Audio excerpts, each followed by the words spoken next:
On today's episode of Curve Ahead, I am joined by Jed Corenthal, the Chief Marketing and Business Development Officer of Phenix Real-Time Solutions, a streaming technology company solving one of the biggest challenges in live video: latency. Jed's career has spanned from Columbia Records to the NFL, to launching and selling a startup in the metaverse space. So yeah, he's seen a lot. In this episode, we talk about why real-time streaming is critical in industries like live sports, auctions, and sports betting, and how Phenix is leading the way. We also discussed how the company became the first to enable server-side ads inserted in real-time video, opening up huge monetization opportunities. Whether you're in tech, media, or just curious about how the future of streaming will actually work, this episode shows you what's coming next. Let's dive in.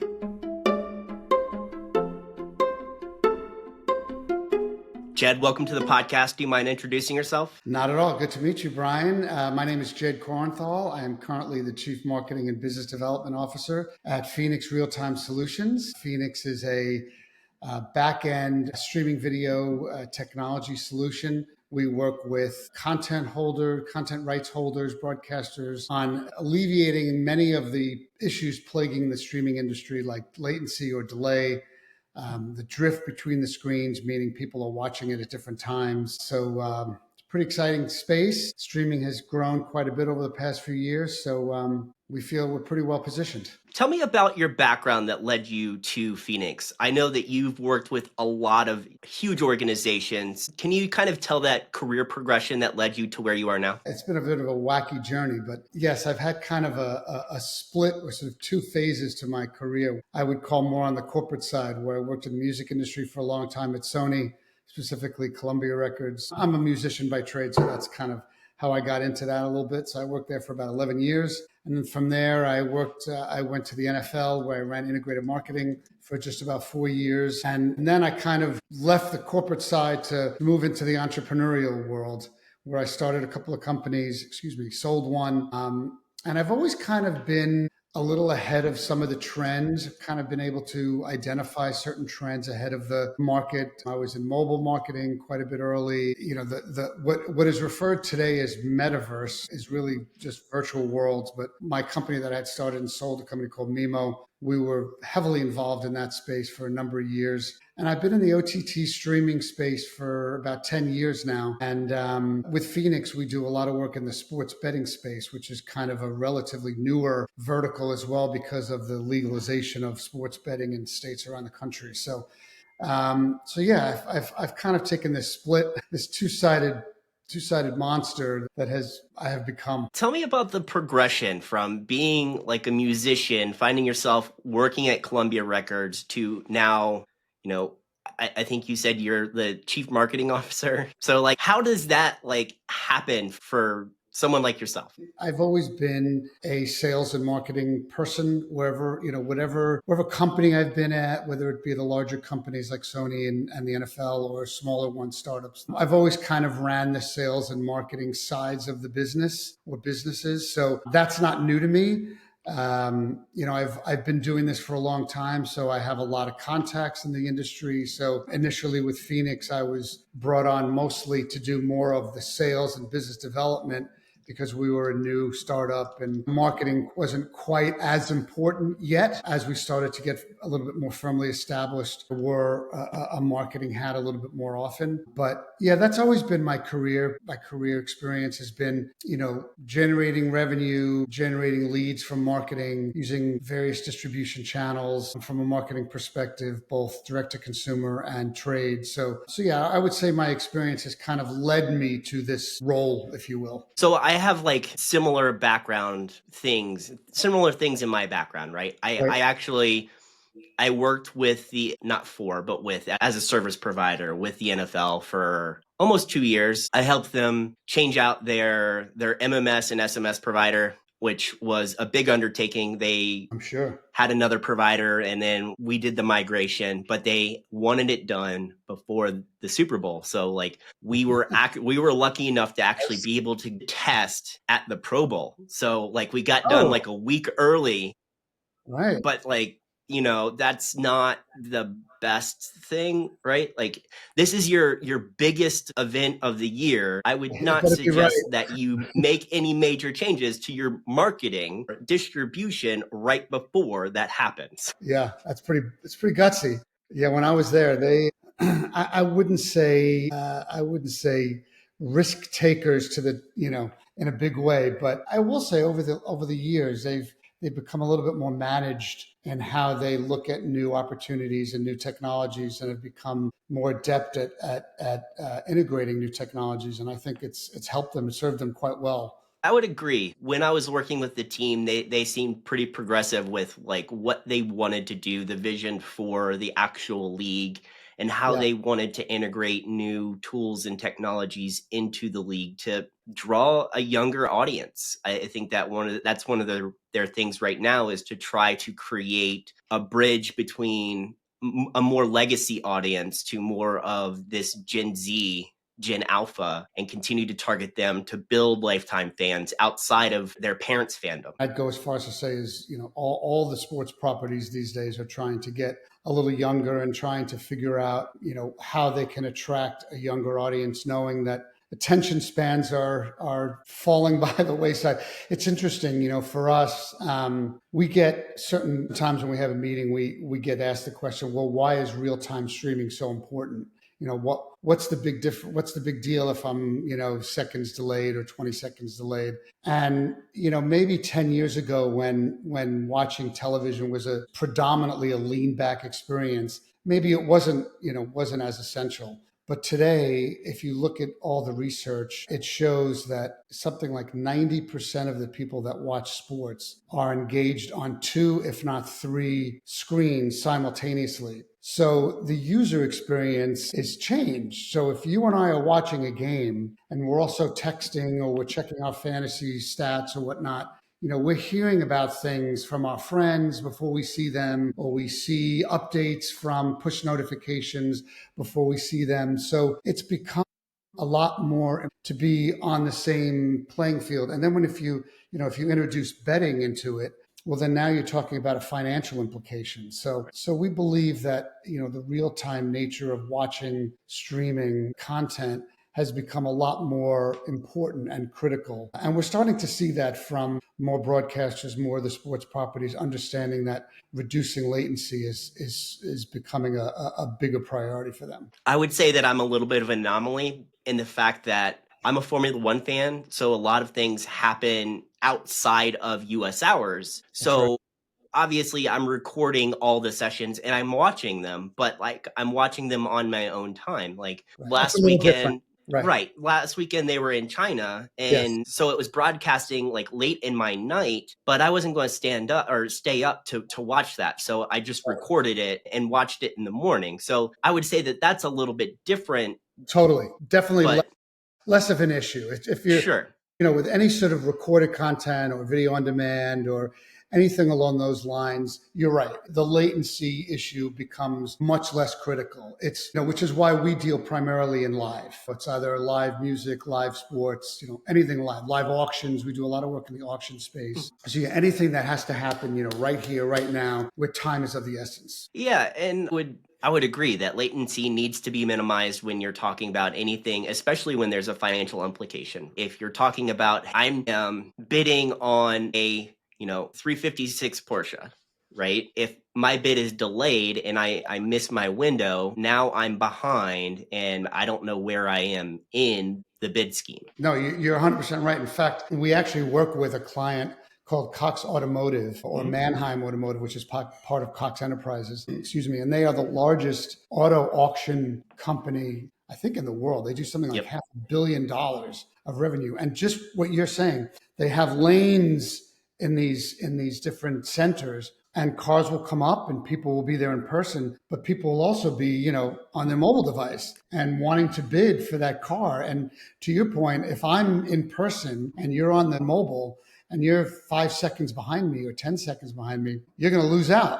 And that's not good. Yeah, I mean, because that has a major implication at the dealership level because they rely on these cars to be able to restock their inventory, Right. right? They identify certain makes, models, mileage that does really well in their demographic, so they're looking for those types of cars. And if they don't have the opportunity to bid on the lane, or if their bid is delayed or what have you, right? They miss their window. They're missing out on that vehicle that could, generate thousands of dollars in profit in the long run for them. You're 100% right. In fact, interestingly, we had worked with a client in Australia that did house auctions. Same idea. So you would, like a house would go on the market, 100 people would walk up to it and look at it and maybe bid on it, but people would also do that, virtually. So we worked with them on delivering the same user experience as if you were there in person virtually. It's pretty interesting. So what else is Phoenix working on other than closing the latency? Like, why is the streaming OTT important for Phoenix, and how do you see that growth in the future, say, like over the next 5 years? Sure. One of the things that we,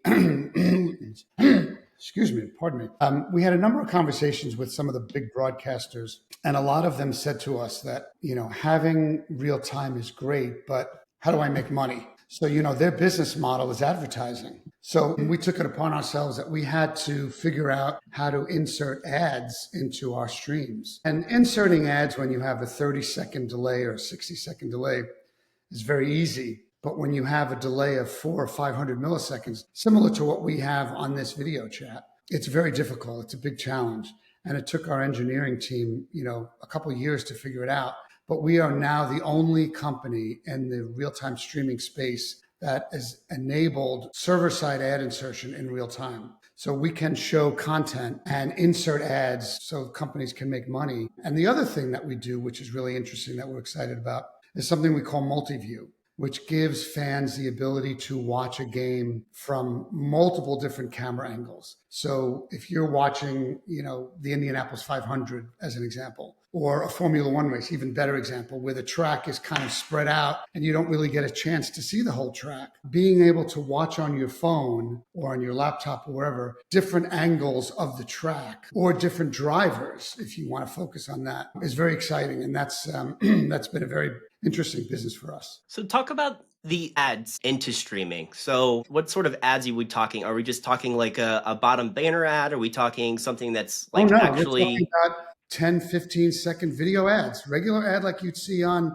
your regular linear, brought right in your living room. Absolutely. Same idea. We basically now have all of the tools that a traditional OTT provider can use to mimic sort of the linear experience, only we do it in real time. And that's what's unique. do you see that market how do you see it growing? Who do you see coming in as your competition? Since it seems like you already have kind of this major foothold on being able to do things in real time, including advertising. Who's breaking into that space and competing against you? Yeah, there are a handful of other companies in the sort of niche that we work in the sort of real time space. Amazon has a product called Real-Time IVS, and there are a couple of others, but we have a number of features and functionality that they don't have. Ads being one of them. The other is scale. We're the only ones that have proven to be broadcast scalable. So we can stream not only in real time, but we can stream to hundreds of thousands or millions, in fact, of simultaneous viewers, whereas the other providers are not able to do that.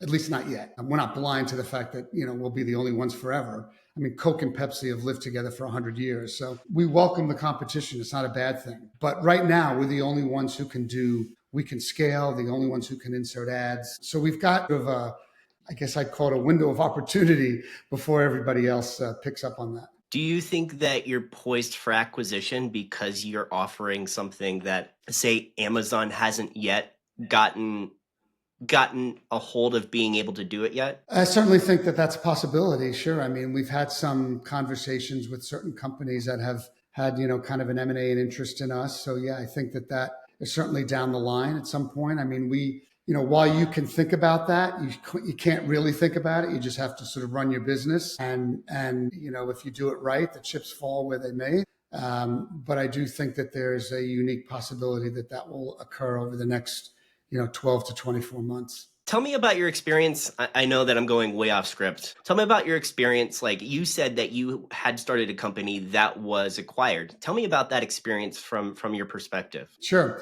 So the company was called MIMO, and the idea of it was that this was in 2009. At the time, there was a great popularity of what were referred to as virtual worlds, where people would come in as avatars and create their avatar and then engage with other avatars, other people in these virtual worlds, places like Second Life and the Xbox Avatar Marketplace and Habba Hotel. There were many of them around the world where you could go in and create, your persona as an avatar and then shop or watch movies and basically do everything that you do in the real world in a virtual world. And so the idea that I had was to create a branded merchandise company for those to dress their avatars and their virtual worlds in with entertainment brands. So just like you might wear, you live in Denver, you mentioned, you might wear a Denver Broncos jersey or an Avalanche jersey if you're walking around the streets. The same idea held true for us in the virtual world. Your avatar could dress in a Denver Broncos jersey. So we cut a number of IP deals with sports entities and movie studios and, Mattel and Marvel and, all these companies that had all this very cool IP. And then on the flip side, we cut the deals on the distribution side with the virtual worlds, with messenger services. So people can go in and buy these packages of entertainment, branded licensed goods for their avatars. And that was essentially the business model. And we raised money, and we actually became, after 4 years, we were profitable, and we sold the company, ended up selling the company to our two investors we had developed a couple of patents for the business, and they had an idea of taking some of the patents and some of what we did in the business in a different direction. So we sold it to them. It was a really interesting experience for me. It was very challenging, and it's a 24/7 experience. I mean, you never can let go, but it's very rewarding when you see some success. And I loved it. It was probably the most fun I had working in my life. It's freeing to be an entrepreneur, right? Like, because you don't have anybody telling you exactly what you need to do. You have an idea, then you work on it and iterate it and try to deliver the best that you can towards what you had like written down on a napkin. Yeah. And You're right. it's free in that fact, but it's also super challenging because there's nobody else for you to like really rely on when it comes to advice, or is this the right like marketing channel for me? Am I going about gaining customers the right way? It's like all these other things that you're Right. and you kind of find yourself second guessing your early success. Like you ride that tidal wave and then you're like, could I have done this better? Or am I going about it the right way? Is this the right direction for us to scale? And that's kind of like, I think a lot of entrepreneurs struggle with that. No, you're right on the Those mark. doubts. You're right on the mark. And, for the first 6 months or so, we were struggling. We really didn't have any great deals. It was, we were kind of burning through the money that we had raised. And we were like, if in the next 6 months or something, we don't, this doesn't take off or at least pick up a little bit, it may not last. And, we had a meeting with some folks at Hasbro. They had a new Transformers movie coming, and we must have just hit them at the right time because they felt like what we were doing was something really cool for them. And they so the deal we cut with them was to, we took all of the Transformers IP and moved it into the Xbox marketplace. And so people could use that IP. And it really kind of gave us, I would say, like a legitimate launching pad. It was a credible brand, cool IP, and people really took to it. So it kind of got us off and running, and it gave us the impetus to create more deals. We then went to Universal, and it started to become much more of a reality that, what we were doing was working. Are you saying that sometimes it just takes like one major good deal to really start that flywheel of getting more and more deals? For us, it did, because I think we needed the credibility. I think we needed, it's, the old story, the company you keep. And I think, when we were in the early meetings, it was, well, who are you working with? And the people we were working with were very small and, they didn't really impress anybody. But once we cut the Hasbro deal and somebody said to us, well, who are you working with? We'd say, well, we're about to launch, a whole Transformers line of avatar merchandise with Hasbro. Oh, I see. Okay. Well, I get it. That makes sense. And maybe we should talk, kind of a thing. So the reaction, and I see that with Phenix too, when one of our first deals was with Verizon, and, the same kind of thing. It's who you're working with. And when you tell people you're working with Verizon, there's instant credibility in your company. So yeah, I think it works that way in a lot of entrepreneurial businesses. Find that keystone customer, Yeah, and then try to build a case study around it. exactly. And let people know that what you're doing works and it's for real, and others are seeing that it's real. So on a similar topic to this, you said that you kind of split your time between the marketing and sales, and you're passionate about both. What advice would you give someone who is great at marketing but struggles a little bit at the sales side? Well, I mean, at the end of the day, everything we do is sales in some manner, shape, or form. Because wherever you work, whoever you work for, something is getting sold. Whether it's a t-shirt, a football, a game, doctors are salespeople, in kind of an offshoot way. So everything you're doing is leading to a sale. If you're marketing Coca-Cola, yes, you're trying to get more impressions for the product, but ultimately what you're trying to do is to get people to buy Coca-Cola. So I think that you have to realize that even if you're marketing, you are selling. So, it's don't be intimidated by, oh, I'm not so great in sales. You may be good in marketing. So you know what? You're probably pretty good in sales too. Yes, there's a certain sales acumen that, people say you're born with, not made. But those are that's a very hardcore sales type of work. I still think that those in marketing are adept at sales without even realizing that they may be, because they're trying to get their product, whatever it is that they're working for, seen and heard by more people. And so it would ultimately be purchased. So I think that they know more about sales than they think they do. I think that's a great perspective, right? Like oftentimes I would say that I struggle at sales but good at marketing, but there's so often where I'm getting yeses from people to have conversations like this. And in a way that Oh, is man. me selling myself to a certain extent. It's just that sometimes I guess it's maybe my conversion mechanism that I need to go and analyze again to make sure that I am reaching out to the right people, making sure that I'm having the right conversation, and then leading into having that right conversion conversation. Absolutely. I mean, look, you reached out to me, you sold me. That's sales, right? I mean, and in its most earnest form. So, as I said, I think you're probably better at it than you think you are. I mean, you're successful in this podcast. You get guests all the time. So clearly you're doing something right and people are responding to it. So don't sell yourself short is the bottom line. Appreciate that advice. I will ride it high through There the you go. weekend, or into the weekend, I guess. What's a question or advice that you would give to someone who's just starting their career either in marketing or sales and passionate about being an entrepreneur? What advice would you give them to be like, "Hey, look, you're doing it right. You're on the right track, right? Make sure that you're learning from these people, ask questions." What advice would you give them? Yeah, I think you just hit upon a very important part is learning from people, finding a mentor, asking questions.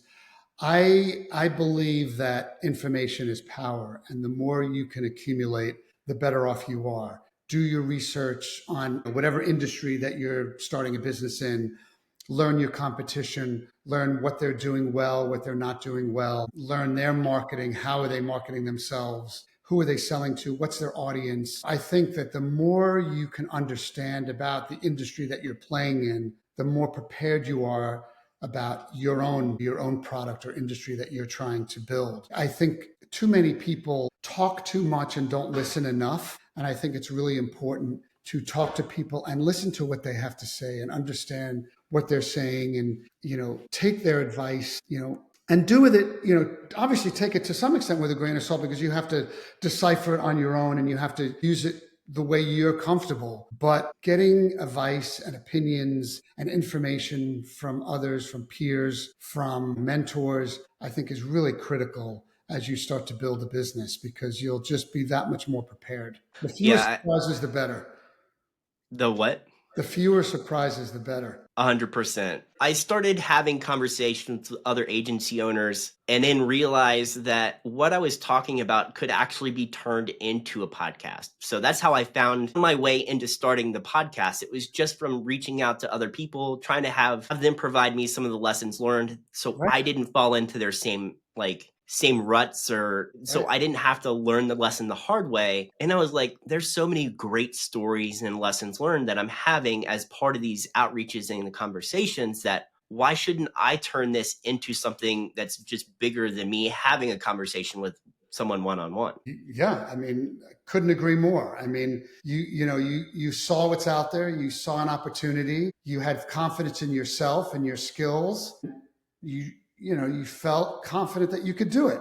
And clearly you're right. So I think, you have to have confidence in yourself. You have to believe in yourself that you can do it, and you have to be persistent and you've got to give it a real shot, and you may surprise yourself, you may surprise yourself. Yeah, it's the give it one more day mentality. Yeah. It's like, because some days you just wake up and you're like, I don't want to do this, but it's like, give it one more day and see what happens. And then give it one more day and give it one more day. And just doing the reps really helps solidify you in what it is that you're doing and can grow into something really kind of spectacular. That's exactly right. I used to do this workout formula called P90X, and it was this is a while ago, a series of DVDs. The instructor, his big mantra was just push play, just push play. You're there. That's the hardest thing, is to just start, just push play. To your point, just get up in the morning and do it again. Just get up, get out of bed, and start another day. Because you never know what's around the next corner, and that's the exciting part of it. And enjoy the journey, because it's crazy and challenging, but also very rewarding. It is. Well, Jed, this has been fantastic. So, on each one of my podcasts, I give all of my guests 90 seconds to plug anything that they're passionate about. So, for you, that could be Phoenix, that could be finding a mentor, that could be anything. So, without further ado, the next 90 seconds are yours. Well, I am very passionate about Phoenix. I've been here over 8 years. And, I think the thing that I want to try and get more people to understand in our space is that the technology exists to eliminate the problems that many of these companies face, with delays in their streams and the buffering and the poor quality and, not watching at the same time. All of those sort of technological challenges, exist. We've solved them. So, it's educational from my standpoint, and trying to get more and more people to realize that, hey, wait a second. I don't have to sit through, a delay while I watch a game. So I'm very passionate about that. Our company's very passionate about that. And we want, we started our founder's mantra was to stream the opening ceremony of the Olympics to 1 billion people simultaneously. And that's what we want to do. And we're really pretty close to being able to do that. So we want to work with people who have that same mindset to reach to the stars. So that's what I'm passionate about. Thank you again for your time today. My pleasure.